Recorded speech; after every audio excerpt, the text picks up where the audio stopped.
Bangladesh customs এবং জাতীয় রাজস্ব বোর্ড বা এনবিআর অনুযায়ী বিদেশ থেকে দেশে ফেরার সময় যাত্রীরা নির্দিষ্ট কিছু জিনিসপত্র শুল্কমুক্তভাবে আনতে পারেন। এই নিয়মকে বলা হয় ব্যাগেজ রুলস।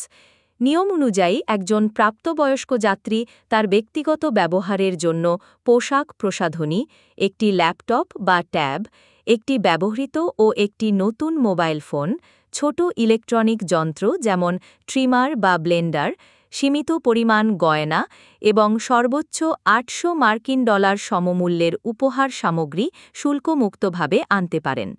এছাড়া একজন যাত্রী সর্বোচ্চ $10,000 পর্যন্ত বৈদেশিক মুদ্রা সঙ্গে আনতে পারেন। তবে বাণিজ্যিক পরিমাণে কোনো পণ্য আনা বা নির্দিষ্ট সীমার বাইরে অতিরিক্ত জিনিস আনলে কাস্টমসে ঘোষণা দিতে হয় এবং নির্দিষ্ট হারে শুল্ক পরিশোধ করতে হয়।